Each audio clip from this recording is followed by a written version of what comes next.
Bonjour, on se retrouve aujourd'hui pour parler du plus célèbre des pistolets mitrailleurs britanniques avec le Sten, et plus particulièrement cette variante Mark II qui est sans doute la plus connue.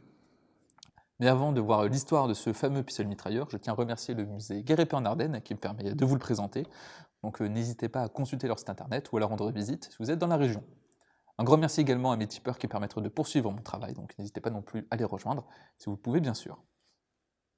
Cette arme est un des pistolets mitrailleurs les plus fabriqués de la Deuxième Guerre mondiale et il est très intéressant à étudier car il va nous permettre de comprendre l'intérêt, ou plutôt le manque d'intérêt de l'état-major britannique à l'égard de ces armes au début de la guerre, puis de son changement d'opinion et également l'incroyable rapidité à laquelle les Britanniques ont pu développer et fabriquer en masse ces armes. Le Royaume-Uni était un des rares pays à ne pas avoir réellement commencé le développement d'un pistolet mitrailleur pendant l'entre-deux-guerres.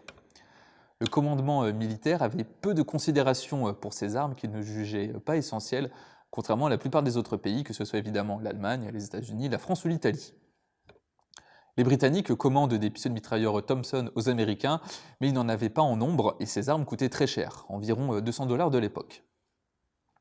Et en 1939, des MP-28 sont capturés en Éthiopie, qui était un des pays qui avait adopté cette arme, et ces MP-28 serviront de base pour les premiers pistolets mitrailleurs britanniques.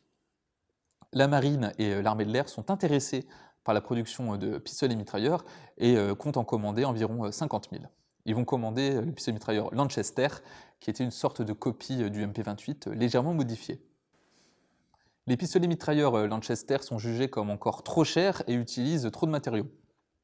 On va donc ordonner le développement d'une nouvelle arme bien plus simple que l'on pourrait produire en masse, car la guerre désormais fait rage et il est impérieux d'avoir des pistolets mitrailleurs en nombre. Le major Reginald Shepherd et Harold Turpin vont commencer le développement d'un nouveau pistolet mitrailleur en s'appuyant sur le Lanchester, mais en le simplifiant encore davantage et en enlevant tout ce qui n'était pas nécessaire au bon fonctionnement de l'arme. Et c'est ainsi que va naître le Sten, qui est l'acronyme de Shepherd, Turpin et de l'arsenal Enfield.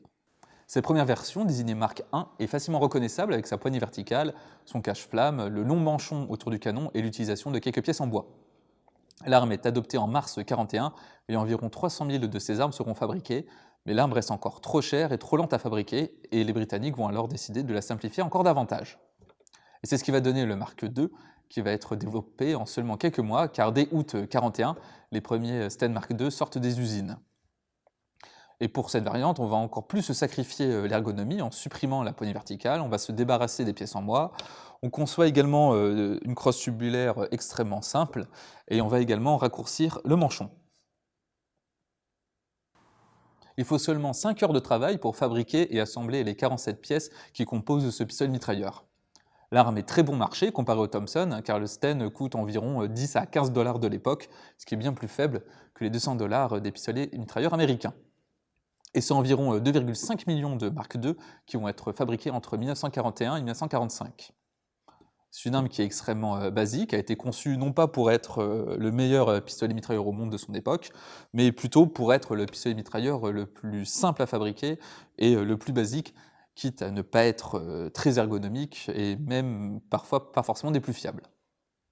Mais pour mieux comprendre l'aspect rustique de ce Sten Mark II, on va regarder cet exemplaire de plus près. Quand on a ce pistolet mitrailleur entre les mains, on peut voir la simplicité de fabrication et son ergonomie qui est plus que perfectible. L'arme pèse un peu plus de 3 kg et elle va mesurer 75 cm de long, avec un canon qui lui va faire 18 cm. Et ce pistolet mitrailleur est capable de tirer en mode automatique avec une cadence de 550 coups par minute ou en mode semi-automatique grâce à un sélecteur de tir qui est ici, avec d'un côté le A pour automatique et de l'autre un R pour repeating qui est pour le mode semi-automatique.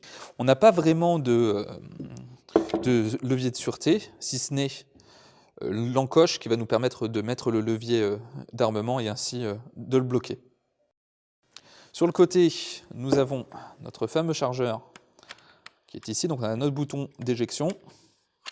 Donc voici notre chargeur de 32 cartouches de 9 mm, et c'est sans doute un des points faibles de l'arme à cause de sa fiabilité perfectible, notamment dû au fait que, comme sur beaucoup de chargeurs de l'époque, les deux colonnes de munitions se rejoignent au niveau des lèvres du chargeur, et ça entraîne beaucoup de friction, ce qui peut engendrer des petits soucis de fiabilité.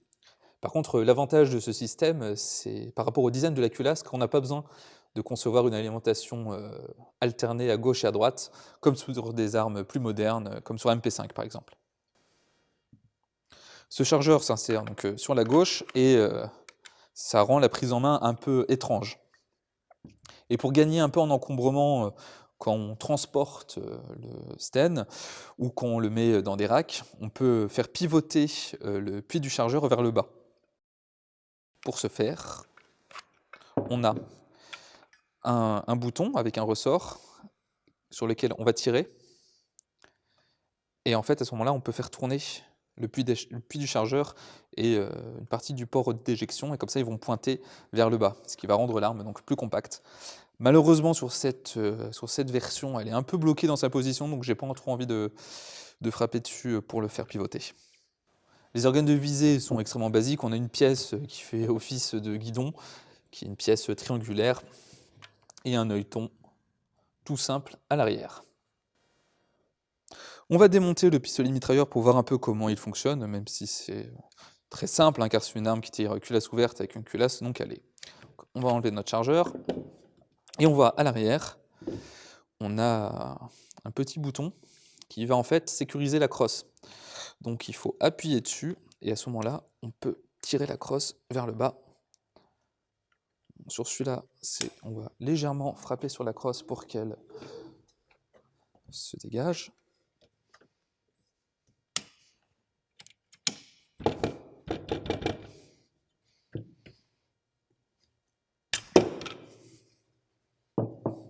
Et on peut à ce moment-là retirer le ressort récupérateur donc qui est captif.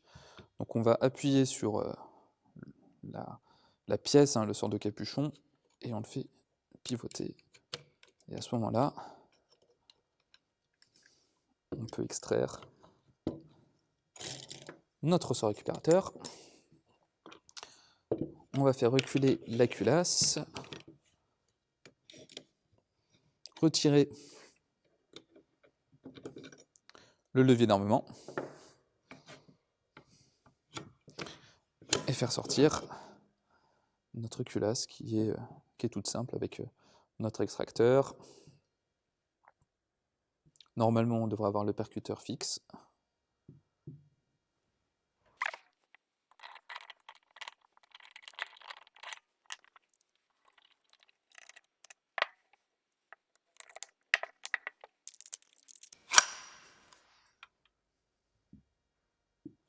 Le mécanisme de ce pistolet mitrailleur est très simple.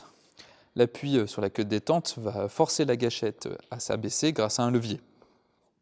La culasse va partir en avant, chambrer et percuter la cartouche dans la foulée. L'inertie de la culasse va alors retarder l'ouverture jusqu'au moment où la pression est suffisamment faible. Elle va alors repartir en arrière, extraire l'étui qui va buter sur l'éjecteur et le forcer à sortir par le port d'éjection. En fin de course, si on appuie toujours sur la queue de détente, la culasse va repartir en avant et recommencer le processus. Quand on active le mode semi-automatique, le mentonnet va légèrement se décaler pour permettre au ressort de gâchette, ici, de faire remonter la gâchette automatiquement pour intercepter la culasse après le tir. Le second ressort ici est le ressort de détente qui va permettre à la queue de détente de reprendre sa place quand on la relâche. Le Mark II est le second pistolet mitrailleur le plus fabriqué après le PPSH 41. Il sera utilisé évidemment par l'armée britannique, mais également par différents groupements de résistance en France et en Europe. Il a été produit en Angleterre, mais également au Canada, à l'arsenal de Long Branch. D'ailleurs, 70 000 Sten Mark II canadiens seront envoyés en Chine pendant la Deuxième Guerre mondiale, et la Chine produira également une variante, du moins une copie désignée M38. D'autres versions du Sten seront également fabriquées, notamment les Mark III, produits par l'entreprise Line Brothers à plus de 800 000 exemplaires, et qui est une variante encore plus simple, dont le boîtier de culasse est composé de 2 pièces soudées ensemble. Et ce Mark III sera fabriqué jusqu'en 1943 et on va arrêter sa fabrication car l'arme était moins fiable que le Sten original et certaines pièces n'étaient pas interchangeables entre les différentes variantes. La variante Mark IV ne verra jamais le jour. Ça aurait dû être une version pour les parachutistes, mais on va décider de suspendre son développement. Et en 1944, on va créer le Mark V, qui va avoir pas mal d'améliorations, notamment ergonomiques. L'arme adopte des organes de visée plus précis, dérivés des fusils Lee Enfield. On va également lui rajouter un tenon de baïonnette, et on va également lui mettre de nouveau une poignée verticale, ainsi qu'une véritable crosse. Et il existe des variantes expérimentales, ainsi que des pistolets mitrailleurs équipés d'un modérateur de son, avec les Sten Mark II S. En tout cas, j'espère que cette vidéo vous a permis de découvrir ou de redécouvrir l'histoire de ce célèbre pistolet mitrailleur. Encore une fois, un grand merci au musée Guerre Épée qui m'a permis de le filmer. Et j'espère que je pourrai filmer d'autres versions de ce pistolet mitrailleur dans le futur. Je vous invite, comme d'habitude, à vous abonner à la chaîne si ce n'est pas déjà fait. Vous pouvez également soutenir mon travail grâce au Tipeee en description. Sur ce, on se dit à bientôt pour une prochaine vidéo.